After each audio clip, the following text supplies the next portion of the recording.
দেখছি পুলিশ এবং শিক্ষার্থীরা কিন্তু এখন মুখোমুখি অবস্থানে রয়েছে।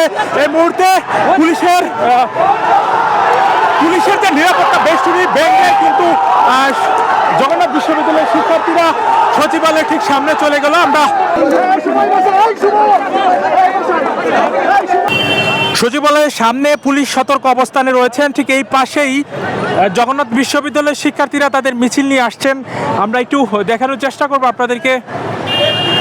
বলে রাখি, 3 দফা দাবিতে জগন্নাথ বিশ্ববিদ্যালয়ের শিক্ষার্থীরা আজকে সচিবালয়ের সামনে আসবেন এবং তাদের যে পূর্ব ঘোষণা এবং সেই ঘোষণার মধ্যে কিন্তু এরকম বলা হয়েছিল যে তারা সচিবালয়ের ঠিক সামনে এই মুহূর্তে কিন্তু উত্তপ্ত পরিস্থিতি রয়েছে। আমরা ঠিক সামনে দেখানোর চেষ্টা করছি, ঠিক পাশেই সচিবালয়ের মুখেই কিন্তু পুলিশ সতর্ক অবস্থানে রয়েছে।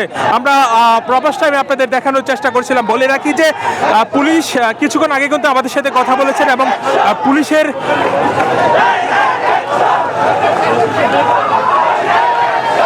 আমরা একটু দেখছি পুলিশ এবং শিক্ষার্থীরা কিন্তু এখন মুখোমুখি অবস্থানে রয়েছে। এই মুহূর্তে পুলিশের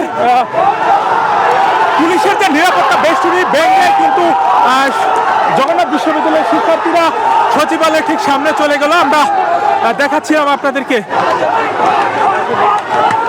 পুলিশ যে নিরাপত্তা বেষ্টনী ছিল পুলিশের, সেই নিরাপত্তা বেষ্টনী কিন্তু তারা ভেঙে তারা কিন্তু প্রবেশ করলো সচিবালয়ের ঠিক সামনে। যে তাদের সচিবালয়ের ঠিক সামনে যে রাস্তা রয়েছে সেই সামনে কিন্তু তারা সেই রাস্তা দিয়ে তারা যাচ্ছে।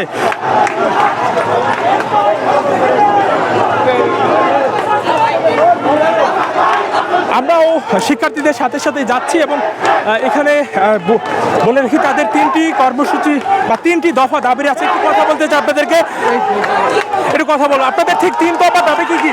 আমার 3 দফা দাবি যে আমাদের প্রথম দাবি আমাদের ক্যাম্পাসের দ্বিতীয় ক্যাম্পাসের কাজ জন্য আমাদের সেনাবাহিনী হাতে যেন দেওয়া হয়। আর 1 নম্বর দাবি আমাদের হল নেই, যেহেতু আমরা অনেক এলাকা থেকে আসছি, আমাদের হলের ব্যবস্থা করতে হবে।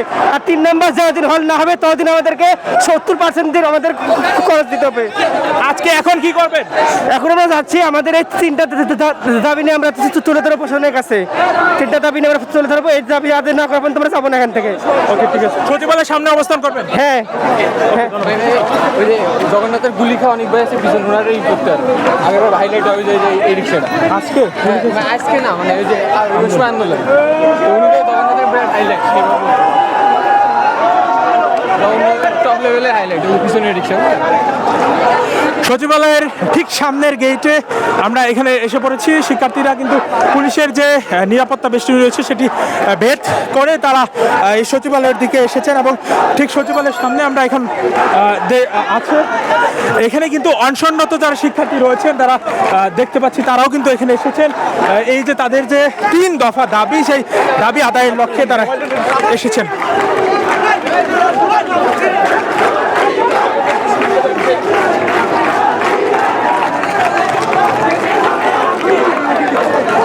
সচিবালয়ের ঠিক সামনেই এইখানে অনশনরত যারা শিক্ষার্থী রয়েছে তারা কিন্তু তাদেরকে শুয়ে দেওয়া হয়েছে। ঠিক স্যালাউন কিন্তু রয়েছে এবং স্যালাউন দেওয়া হচ্ছে।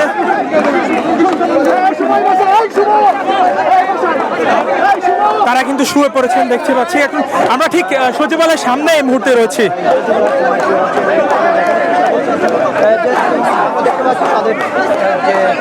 কয়েকদিন অনশনে থাকার পরে তারা কিন্তু অসুস্থ হয়ে পড়েছেন এবং আজকে কিন্তু তারা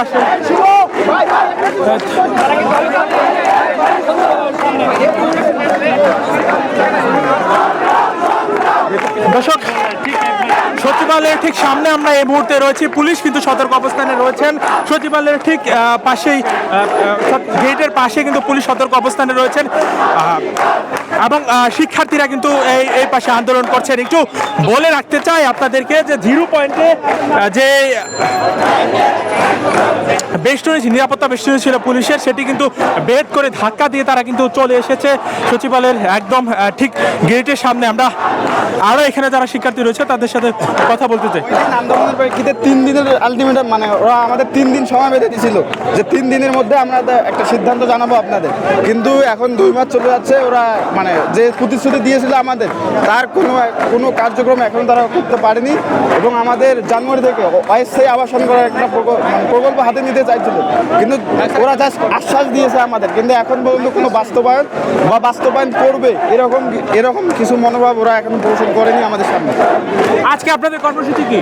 আজকে আমাদের কর্মসূচি যে আমাদের যে 3 দফা এবং অনশন কর্মসূচি, যতক্ষণ পর্যন্ত আমাদের একটা নির্দিষ্ট সুস্পষ্ট একটা বিবৃতি দিবে না আমাদেরকে সচিবালয় থেকে, এটাই হচ্ছে আমাদের যতক্ষণ পর্যন্ত না দিবেন ততক্ষণ কি করবেন? আমাদের অনশন কার্যক্রম এখানেই চলবে সচিবালয়ের সামনে।